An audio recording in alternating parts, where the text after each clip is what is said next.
Hello, welcome to this video. My name is Claudio and today we're going to have a look at some basic Italian expressions. These expressions are very useful, very common, and also very easy to learn.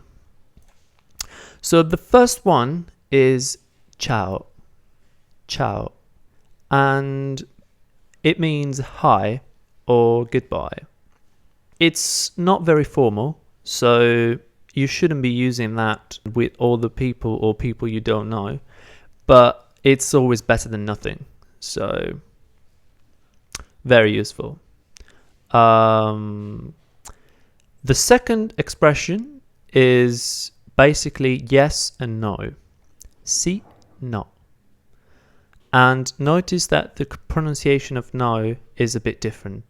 It's more similar to not than it is to no. It's pronounced no, no.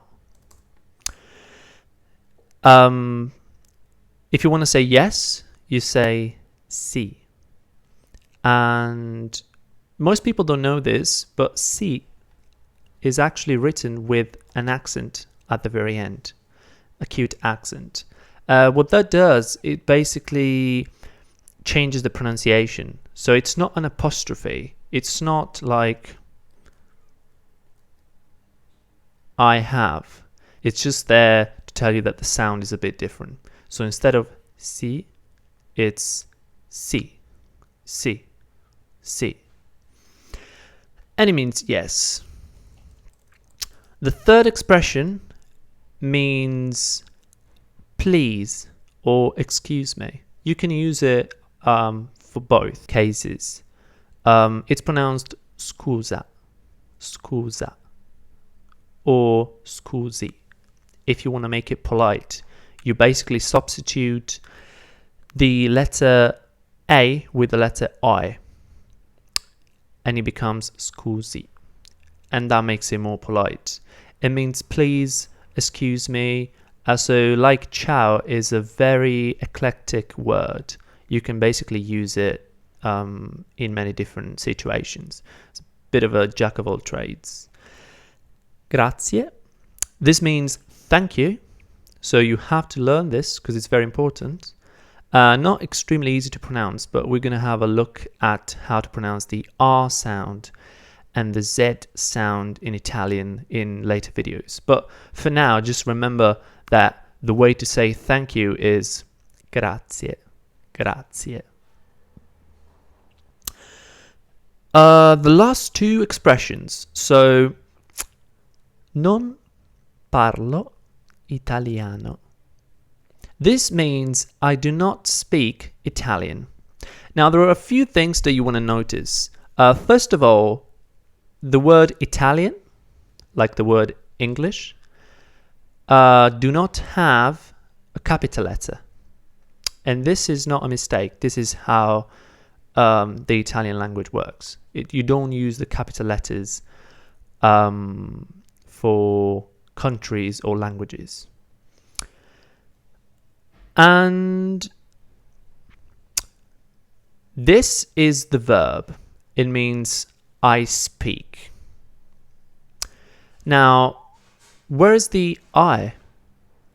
Well, the subject, I, is included in here. Basically, we could have written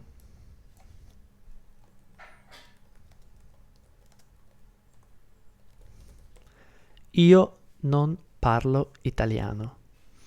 And this would have translated in I do not speak Italian.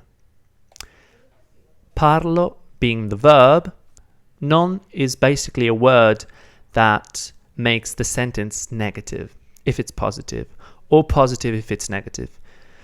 Io means I in Italian.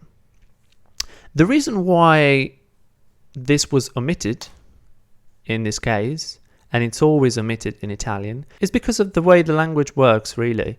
Basically, the verb has the information of who is doing the action in it. So when I say parlo, it means I speak.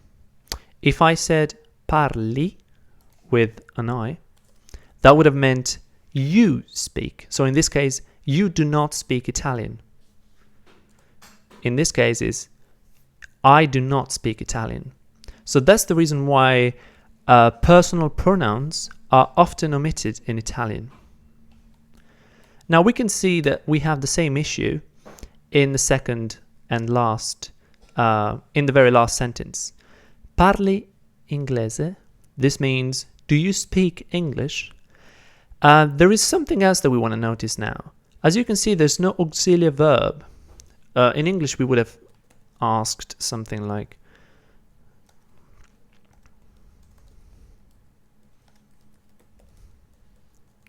do you speak English? But as you can see, in Italian, nothing changes.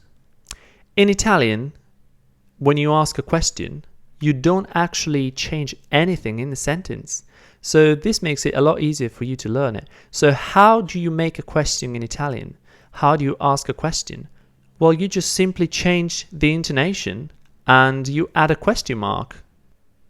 Parli inglese means you speak English. Parli inglese means do you speak English? Of course, changing the intonation, you change the meaning of the sentence. Okay, guys, so these phrases are really, really common and really important.